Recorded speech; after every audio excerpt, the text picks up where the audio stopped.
I remember in primary school being very just good at mathematics. I remember annoying my mother asking her for mathematics questions when I was younger. But when I went into high school, I feel like my enjoyment of mathematics disappeared. I was very good at it, but it was just a subject that you did. It was not a subject that I looked forward to. I looked forward to other subjects much more. Mathematics was just, I just did it on the side. And yeah, it wasn't until university that I rediscovered my love of mathematics. So yeah, I'd say that was my overall trajectory. I loved it and was very engaged with it in primary school. In high school, I did it. I was very good at learning the rules of whatever number pushing game was being taught at the time. Uh, I didn't really understand or have the context of why any of this was happening. So I guess I was just very naturally capable, but I wasn't able to take what I was doing in the mathematics classroom and apply it anywhere else. I think the big change was when I started to realize that mathematics wasn't some thing sitting out in the universe for humans to discover. It was a thing that was built by humans for humans, and learning about what mathematics really is, that was really interesting to me when I got to university. But in high school, it was far more just about if this keyword is present in the question, you use this formula. I was very good at associating keywords with formulas and knowing where to put the numbers in the formula and turning the handle and getting the answer. And there is an adrenaline hit, a dopamine hit when you get the right equation, you put the numbers in and you get the answer that matches the back of the book, and then you chose the wrong equation or you put the numbers in backwards or whatever and it doesn't match the back of the book. But it was a very contrived, artificial way of interacting with mathematics that, yeah, I disconnected from it emotionally. I was very capable, but it was not the sort of love story that has consumed the rest of my life. That was definitely university when that took hold. Yeah.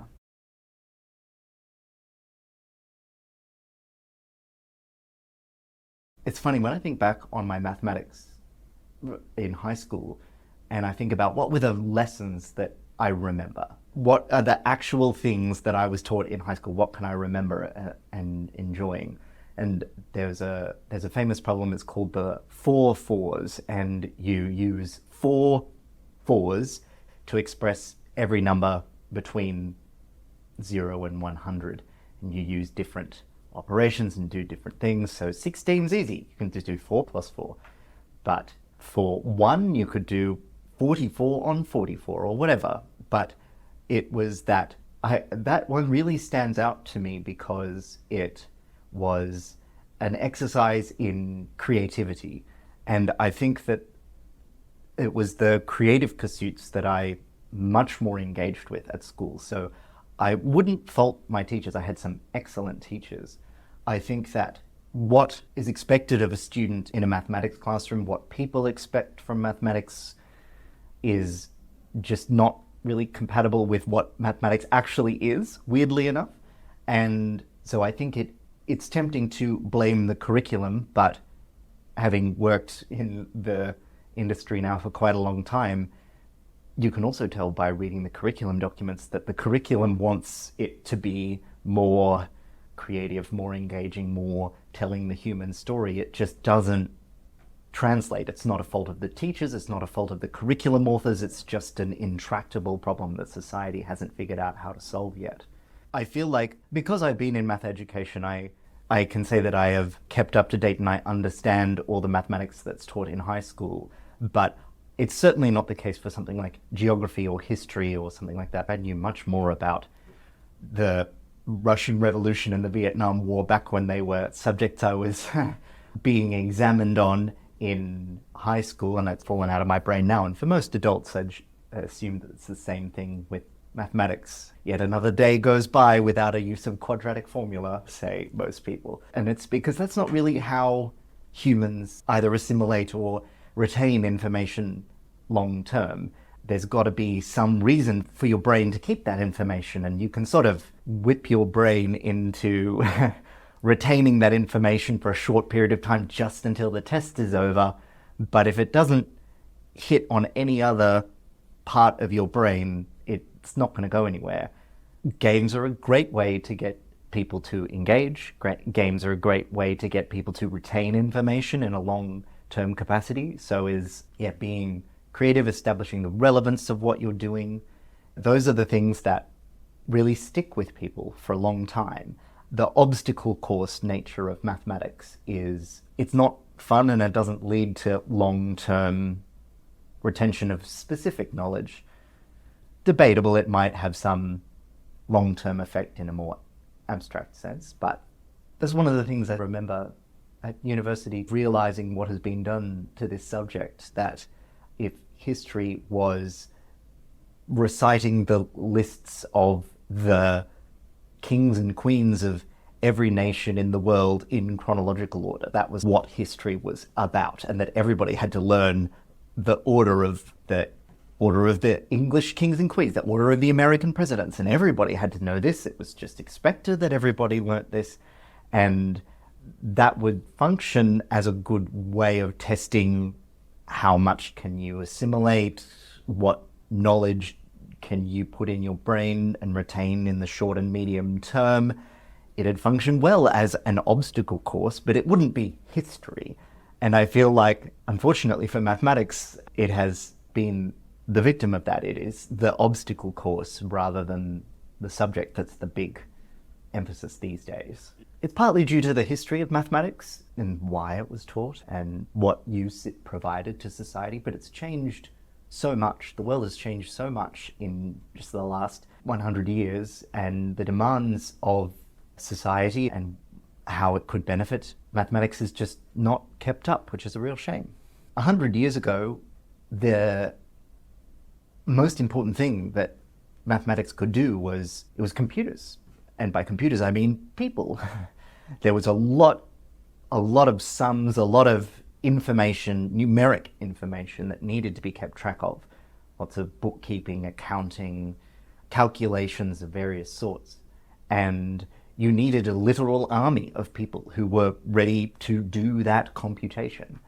But it is no longer the case. And just being able to do those computations, being able to do addition, subtraction, multiplication in your head was very important. And as time has gone on, how important that is a contentious and controversial thing.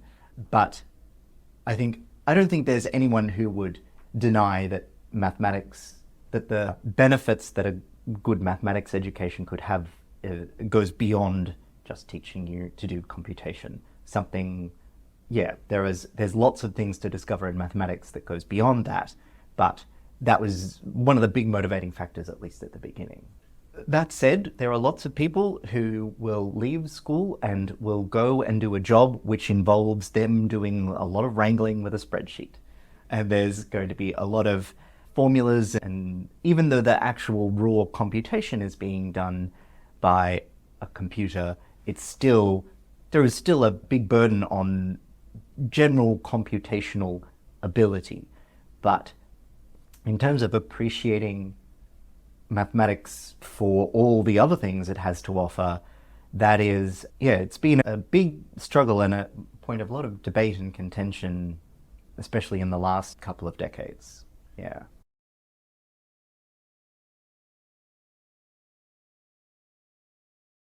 So I went to high school at Trinity Grammar. It is a private school in the inner west. Academically, it was an excellent school, and I went from there to University of Sydney, and I fell in love with mathematics and wanted to do it. And then I enrolled in an honours program PhD in mathematics, and in my PhD in mathematics, which I didn't complete, I had trouble explaining what I was doing to my fellow PhD students. Like the kinds of stuff that I was using, the kinds of ideas that I was using was just so completely different. And everybody was the same. Everybody in these little capsules, all trying to push knowledge forward, but doing it in different directions.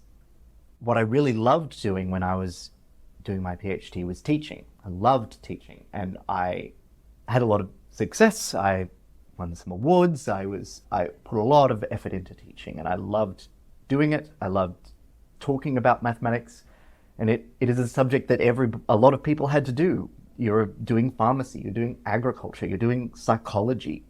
Mathematics is not necessarily your driving passion, but you have to do it.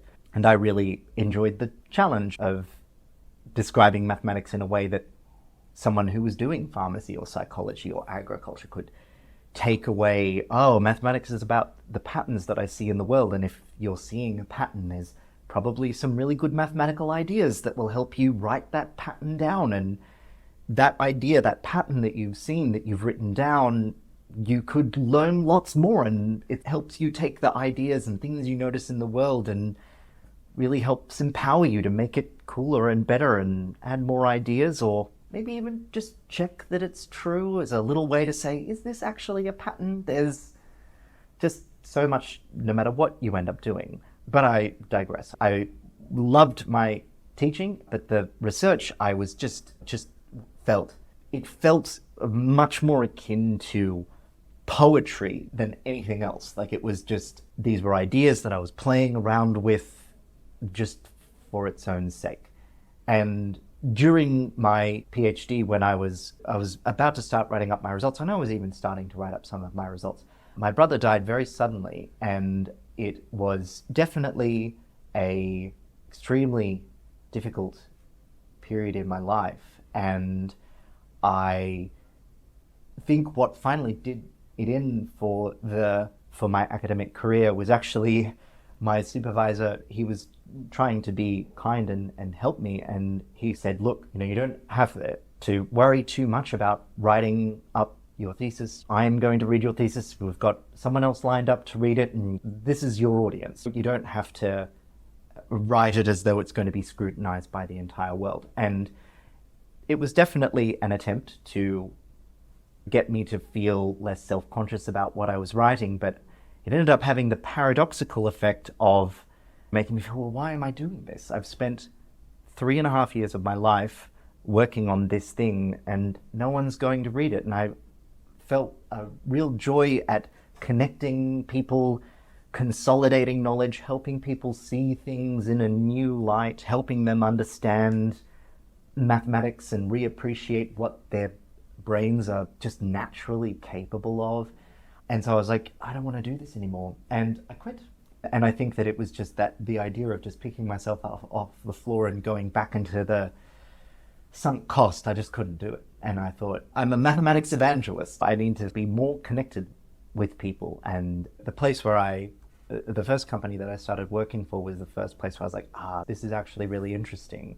The first company I worked for in the edtech industry, which is where I've ended up, was where I started going, this is a way to, the edtech is the future, being able to use technology to help teachers and help students, and doing education in the most modern way possible.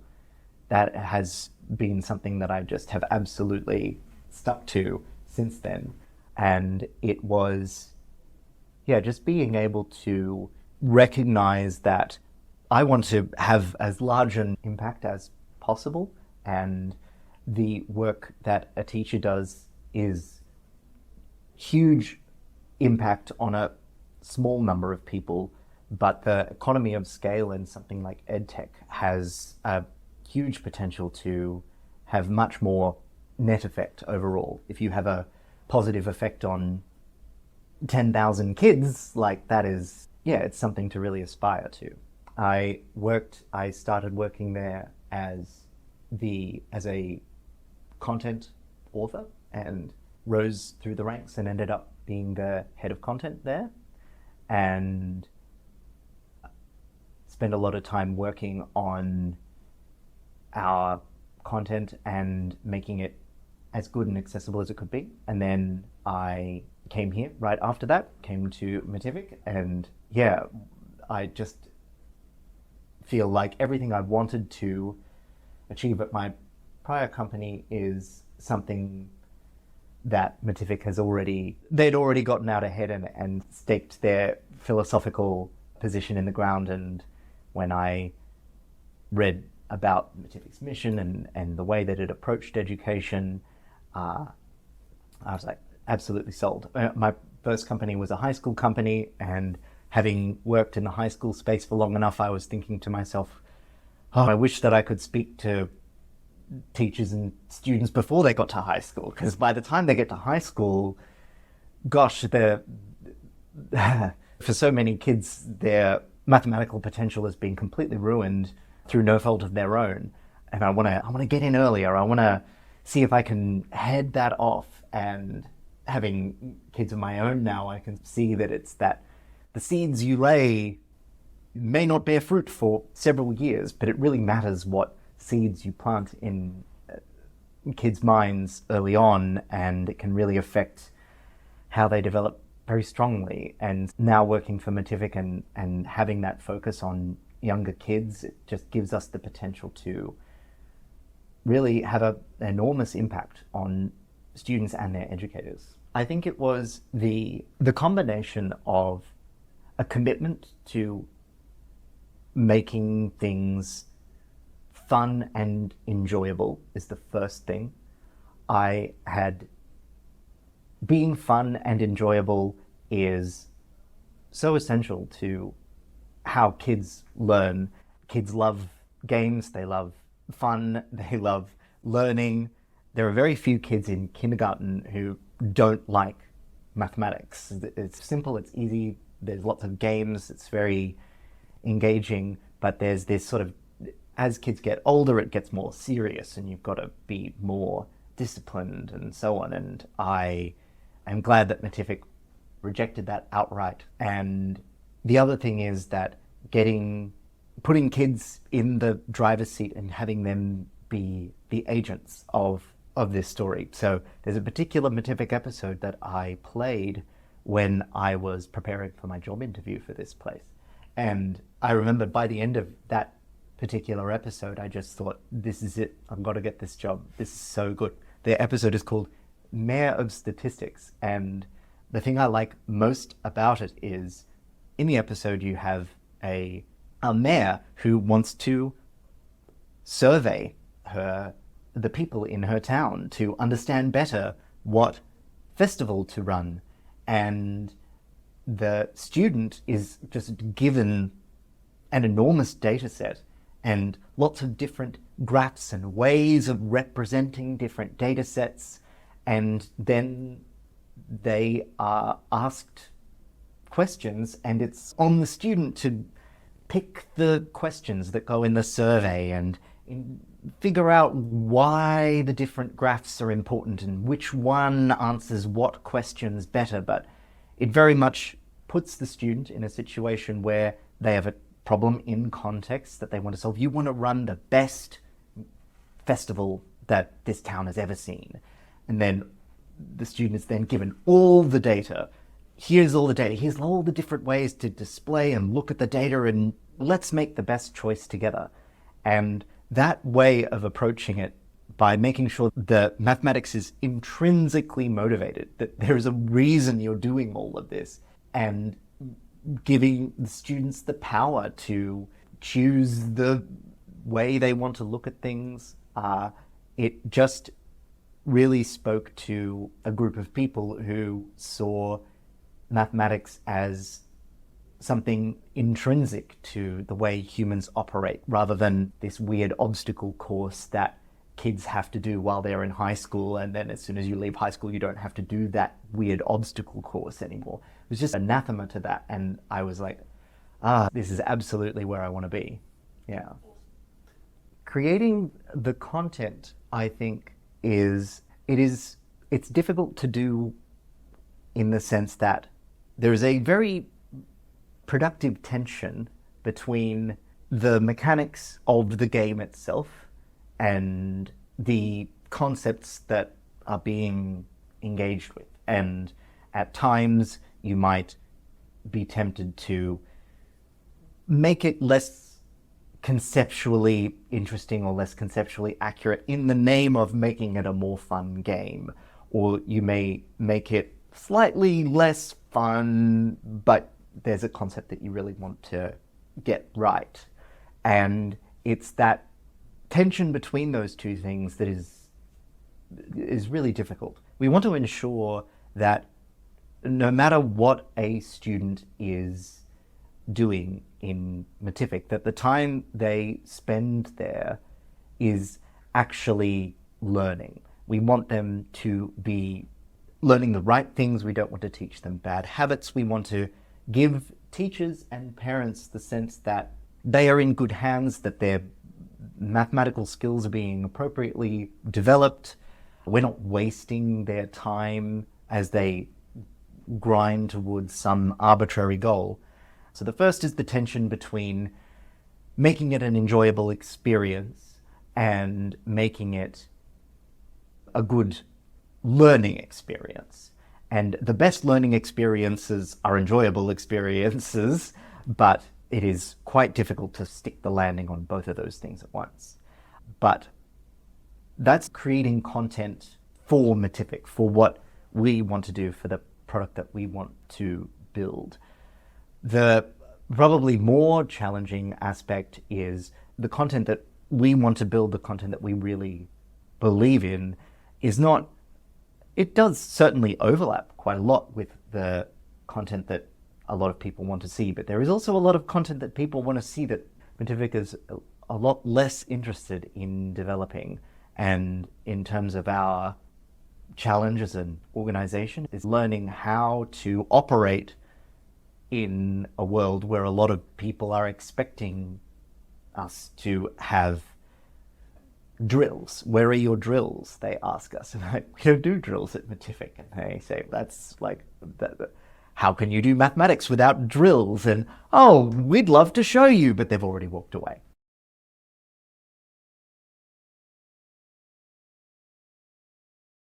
I would advise a great deal of caution when it comes to game-based learning, because there is a lot of games out there that are, so we'll just leave the world of mathematics education for a moment, but the world of gaming optimizes for a completely different thing. The world of gaming optimizes for capturing your attention, and if you're lucky, just your attention. That is what gaming is optimized for. And I'll always remember a talk I went to when I was a maths academic, and it was a combinatorics talk, and someone was talking about the mathematical design of reels in poker machines. And I'll always remember he visualized the three wheels are different sizes, so to speak, inside a virtual poker machine. It wasn't in the old rotary machines, but in a virtual poker machine, the wheels are different sizes, and there's lots of complicated mathematics that goes into ensuring you win just enough to keep you coming, but not big enough, often enough that it's going to be a detriment to the person who owns the poker machine. And there are, if you open up almost any app on your phone, there's all these traps. And in general, I have found that that gaming is, it can be quite dangerous. Now, that said, it is also ubiquitous. Lots of kids play lots of different games, and it is very powerful. And if used well, can absolutely turn a kid's mathematical story around and can be an incredible tool to engage students who are disengaged with mathematics. But it is fundamentally about finding a way to connect with them, finding a way to help them see mathematics as a fun, interactive endeavor where they're in charge, where they decide what happens, and when they do well, they're rewarded for it. When they don't do well, they're encouraged and helped to do better. That's the good part of gaming. I would say that it is definitely a good tool to have in your toolkit for both parents and educators, but it is certainly not a panacea. It is a medium rather than an end in itself.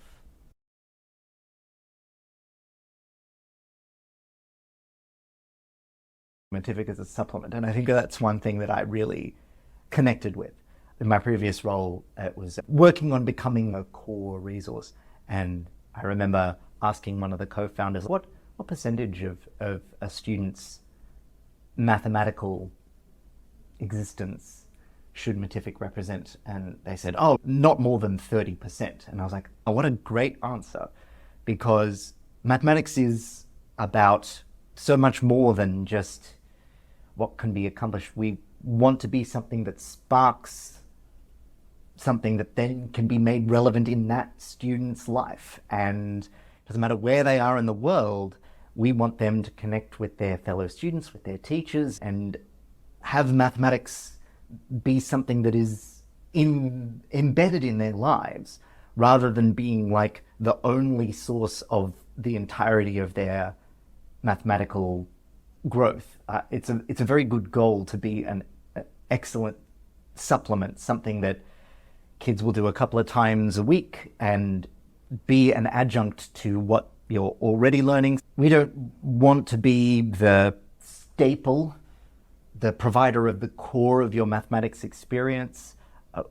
We just want to help everybody see it in a little bit of a different way, and that involves being more casual in our interaction rather than being like the font of knowledge. And I think that it helps us as well because, yeah, being the core provider of mathematics resources for a school is a heavy burden.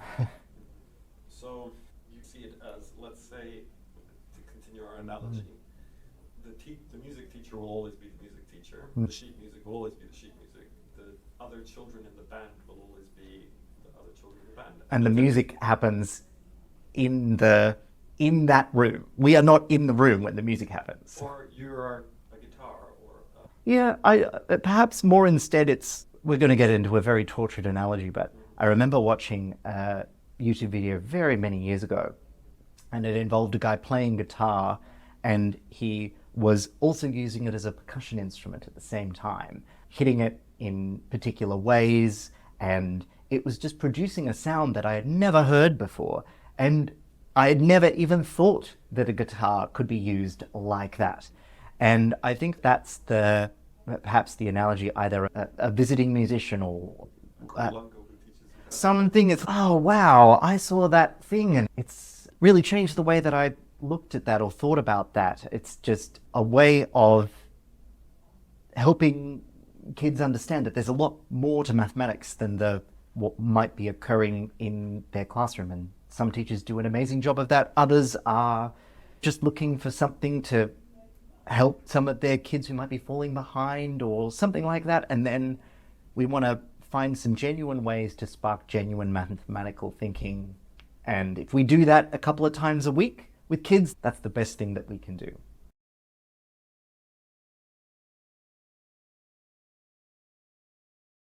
So currently we're primarily a K-6 product.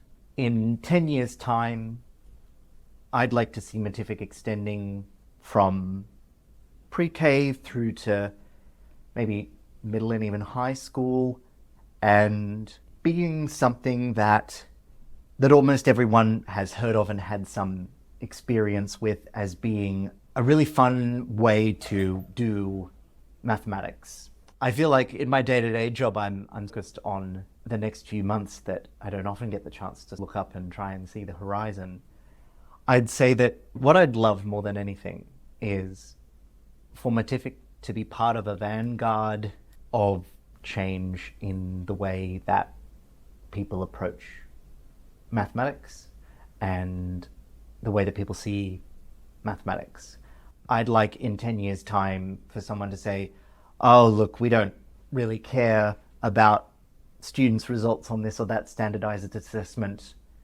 We want them to have the right mathematical mindset. And that's what we use something like Matific for. Realistically, we are not the first people to try and shift things in this direction, and it's been a bit of a contentious issue with the way mathematics is done. Common Core in the US is a great example of the math wars. But I'd like to see more kids from all around the world experiencing Matific and seeing mathematics as something that is personal and fun, and to try and stay with them for as long as possible before the sort of the realities of the rest of the education system take over. It's like in kindergarten, everyone understands that chucking some dice around and just having some fun represents mathematics, and I'd like to try and push that up a few more grades. I think that's what I'm looking for over the next few years. In 10, 15 years, I would want Matific and products like it to be something that's in demand in every single school. That focus is on handmade, extremely high quality, valuable materials that kids can develop their intuition and mathematical skills, as being something that everyone's spending time on. If a kid comes to me in year 8 and they say they hate mathematics, I say, good, you should. I think that a lot of people forget, some never do though. I'm sure everyone has a friend or a relative who still has nightmares about their end of year exams, and it is, for a lot of kids, their experience of mathematics is having a stern authority figure shine a really bright light on them, and they're asked a whole bunch of questions and they say something that they think is right and it's wrong, and everyone in the class laughs at them. That's their experience in mathematics. And when a kid says, I hate that, I'm like, yes, you should hate that. You are correct in hating that. I'm not going to try and talk you out of it. No, maths is fun. Maths is about shapes. Like, we have to confront the fact that for a lot of kids, they have this experience of mathematics. I want to really have a completely different context. Say, look, whatever, I want kids to start by saying, I hate maths, but I love Matific. And then for them to slowly come to realize that what Matific is the real mathematics, and the thing that they didn't like is this strange relic of the past that they should dislike.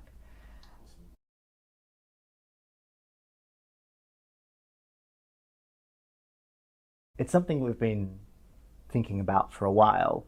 If you are doing something, one of the things that we want to provide is both meaningful context and intrinsic motivation for what you're doing.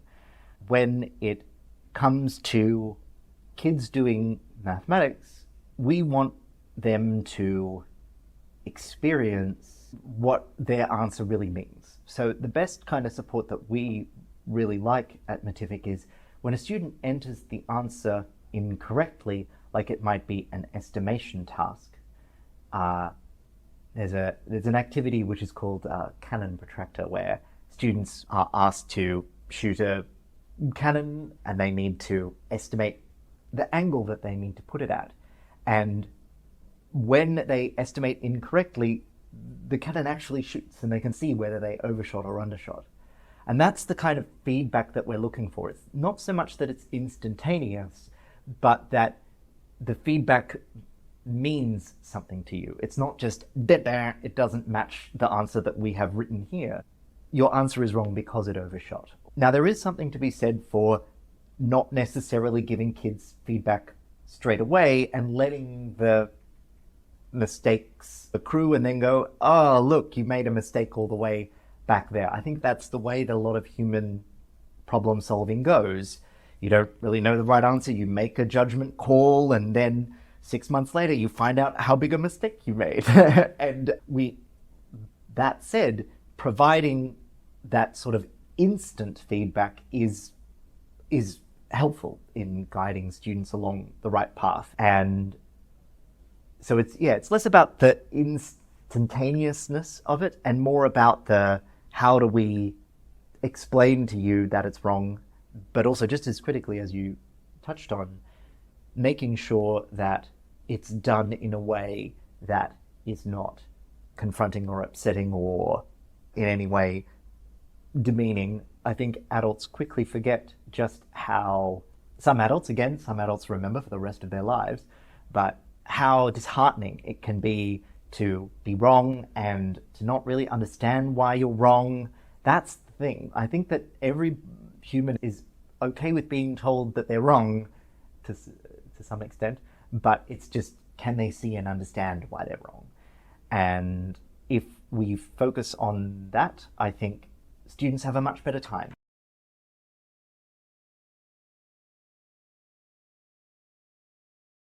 So some of our competitors, they tell a very simple story. All of mathematics, you sit your kid down here, and in 30 minutes we're going to give them a battery of multiple choice questions, and we're going to generate all these graphs about their where they're strong and where they're weak, and you can assign targeted drills to... It all sounds very diagnostic, very medical, and it just doesn't work like that. If you motivate the mathematics, kids will do better. By way of example, there's a researcher who, I forget his name sadly, but I do remember one of his principles, which is called productive failure, where you present kids with problems that they can't really solve, and you help guide them and help motivate them and help them discover the solutions on their own. A problem like, this is a high school context, but introducing the notion of standard deviation, which is a big scary sounding word, but it's about consistency and helping kids understand. If you had to pick a basketball team out of all of these players, here's all their stats, which are the people that you'd pick? And helping kids have a conversation about consistency in some sort of informal sense, and using that as a jumping block to understand standard deviation. And I think that's fantastic. Whereas others are like, so here's the definition of standard deviation, here's a picture, here's how to calculate it, here's the buttons to press on your calculator to get this answer. Now go and push the same buttons in a slightly different order and see if you get the same answer as the back of the book. That's not mathematics, it's not useful, and it doesn't say anything about a kid's understanding. It only speaks to their ability to handle completely abstract, unmotivated procedures, and that is definitely a skill, but it is not mathematics. What can be assessed through multiple choice questions is only a small part, and you can add in all the casino gamification onto your multiple choice product, but it is not something that provides real pedagogical value, that is going to help kids change their mind. We don't want to sugarcoat assessment. We want to give teachers great experiences to share with their kids that will help them spark a lifelong love of mathematics. I think this year we had over 4 million active students, and one of the things that I think is fantastic about Matific is from its inception, its commitment to being a truly universal platform. We have large user bases in Australia, here of course, but in the Middle East, in Hungary, in Spain, in Brazil, in Canada, in Vietnam, in Indonesia, in South Korea, places all over the world. We're connecting with teachers and students, and the same games that kids love in Australia are the same games that kids love in South Korea, are the same games that kids love in Brazil. And it's just, there is something so deeply satisfying as a content author, as someone who works on making sure that the right games get to the right student, and just to see that it is this universal story, that we're really on to something, that it transcends society and culture, that it is something that if a teacher loves this activity in Hungary, they're gonna love it in Canada, they're gonna love it in Brazil, they're gonna love it in Australia, they're gonna love it in New Zealand. We are available in so many different languages, and I can tell you it is a huge headache. That said, that once we can do both left to right writing and right to left writing, we've solved most of the layout challenges, but it is something that we really, making sure that a student in New Zealand who is learning in Maori, or a student in Florida who is learning in Haitian Creole, or a student in Hong Kong who's attending an international school for German kids, and all of these people can all be playing the same activities and even playing against each other and all working together. So the students that we do have are incredibly engaged. We reached a big milestone this calendar year. We've had over 500 million plays, which is just a mind-boggling number. I actually sat down and calculated it's thousands of years of human experience that we have added to the world just this year. And we have more than 5 times more users this year than last year. It does certainly feel like we are really starting to take off. We've had some key adoptions by some government ministries that see what we can see and see the potential to re-engage. I think one of my favorite stories, a trip that a colleague of mine had around some of our South American schools, was hearing from teachers about how the days that they use Matific, attendance is way better at school. And that just warms my heart, just to know that we forget in places like Australia, where almost everyone goes to school almost every day. That is not the case in most of the world. And the fact that we are presenting that reason for kids to go to school. But at the same time, I have this absolute faith that the kids who are spending their time in Matific, they're not wasting it. It's not I just know that they are learning. They are engaging with mathematical concepts. Every moment they spend in Matific is another moment that they could discover something, they could think about something, they could be doing something completely unrelated and remember that thing that they were doing on Matific, which would help them consolidate their mathematical idea. It is, I very much feel like I'm using my powers for good and connecting with something in a way that none of my previous careers or roles have really even come close to.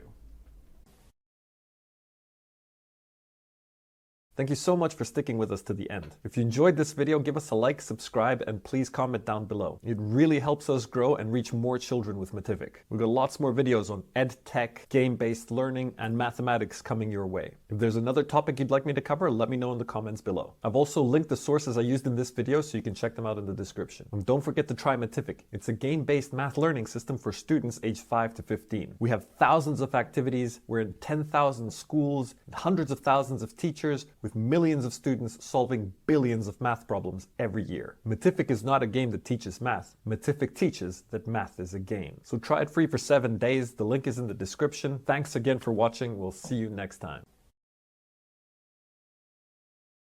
What is it about math? Why do so many kids grow to hate it? Imagine this. Imagine being made to memorize sheet music but never getting the opportunity to play. Imagine studying the lyrics, but never hearing the song. Next, imagine you have to memorize and reproduce these lyrics perfectly, or you fail. Your teacher makes you do it in front of the whole class, you mess up, and everyone laughs. When a child tells us, "I hate that," we at Matific say, "Good, you should hate that. You are correct in hating that." Students who hate math, or they're afraid of it, or they have math anxiety, will love the opportunity to instead play a game to learn. We've seen it before, all over the world. It's the ones who hate math that love Matific the most. That love of Matific slowly lets them understand that what they're enjoying about the experience is what math really is. And let's not forget, Matific can also adapt to stretch the abilities of kids gifted at math to make them even better at it. With over 2,000 games purpose-built to give meaning to math, there are no angry red crosses. There is no embarrassment in the face of failure. With Matific, students quickly learn that getting the answer wrong isn't a bug, it's a feature. Once students see math as a puzzle, they unlearn their anxiety and they start to think that maybe, just maybe, math can be fun. It's been true in so many countries around the world. The activities that Matific kids love in Australia are the same ones that kids love in the US, are the same ones that they love in Canada and Latin America and Africa and Europe and Asia. That's what we're bringing into your home, your school, and the lives of eager learners all over the world. The future of game-based education. Matific is not a game that teaches math. Matific teaches that math is the game. So let's change how our children view mathematics. And let's spread this message as far and wide as we can. Try Matific now, absolutely free, and watch your children become math superstars.